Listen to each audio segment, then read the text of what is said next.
ഒരു വ്യക്തിക്ക് ഒരേ ചിന്ത വീണ്ടും വീണ്ടും വന്നുകൊണ്ടേയിരിക്കും. ഈ ചിന്തകൾ ചിലപ്പോ അത് സ്വയം സുരക്ഷയ്ക്കുള്ള ചിന്തയാകാം, ചിലപ്പോ വൃത്തിസംബന്ധമായിട്ടുള്ള ചിന്തകളാകാം. പക്ഷെ ഈ ചിന്ത ഒരു അനാവശ്യ ചിന്തയാണെന്ന് ഇവർക്കറിയാം. അതുകൊണ്ട് തന്നെ ഇത് ഇവർ അകറ്റാൻ ശ്രമിക്കും.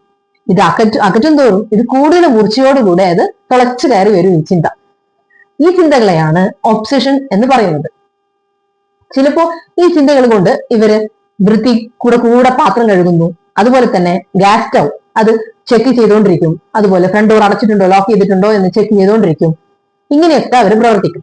ഈ ചിന്തകൾ മൂലം ഉണ്ടാകുന്ന ഈ പ്രവർത്തനം ഇവർ പ്രവർത്തിക്കുന്നതിനെയാണ് കമ്പൽഷൻ എന്ന് പറയുന്നത്. ഇത് ഇവർക്ക് വേറെ ഒരു കുഴപ്പവുമില്ല. ബാക്കി എല്ലാ കാര്യങ്ങളിലും ഇവർ നോർമലാണ്. ഇത് നേരത്തെ തിരിച്ചറിഞ്ഞ് ഇവർക്ക് ഒരു ട്രീറ്റ്മെന്റ് എടുക്കുവാണെങ്കിൽ അത് ജസ്റ്റ് സൈക്കോതെറാപ്പിയിൽ അത് മാറിക്കിട്ടും. ഇത് ട്രീറ്റ്മെന്റ് വൈകുവാണെങ്കിൽ, ഇതൊരു ക്രോണിക് കേസ് ആയി മാറുവാണെങ്കിൽ ഇതിന് മെഡിക്കേഷൻസും കൂടെ സൈക്കോതെറാപ്പിയുടെ കൂടെ കൊടുക്കേണ്ടി വരും. Thank you.